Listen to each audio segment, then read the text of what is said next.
শুরু হচ্ছে আজকের গল্প পুজো। গল্পের রচনায় ও নির্দেশনায় মৌসুমী।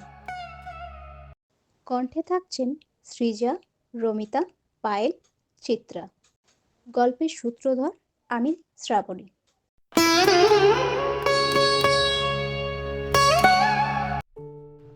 উফ, মাথায়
জিনিস খুব ইন্টারেস্টিং লাগবে তোর।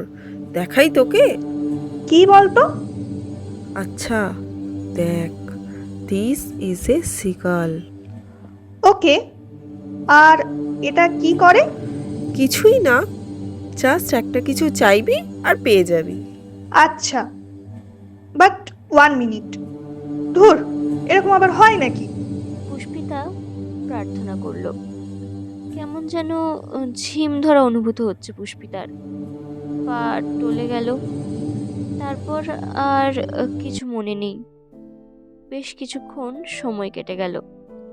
পুষ্পিতার মা এসে একটু ফলের রস খাইয়ে দিল তাকে।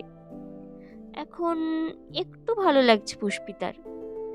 কি হয়েছিল জানতে চাওয়ায় পুষ্পিতার মা বলেছিল, সে তুই যেন কেমন করছিলি মা, কাঁধে যন্ত্রণায় ছটপট করছিলি।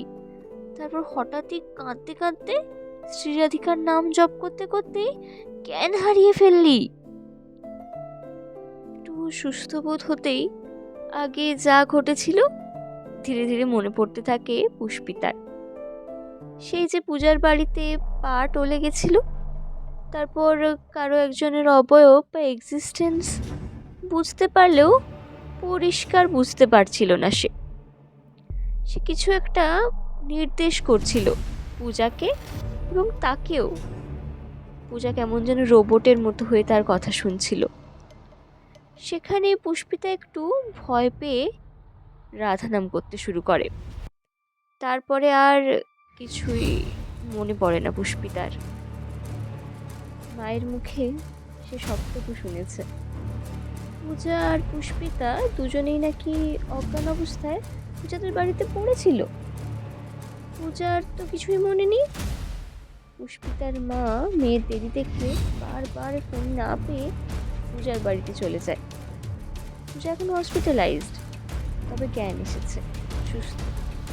পূজা শিগালের কথা বাড়িতে জানাতেই পূজার বাবা মা মিলে সেটিকে বহিষ্কার করেছে দ্রুত। সবটা শুনে পুষ্পিতা চোখ বন্ধ করে, ভগবানের নাম নিতে থাকে। মনের মধ্যে যেন কেউ বলে ওঠে, আমি আছি তো, তোমার ভয় কি? শেষ হলো আজকের গল্প পুজো।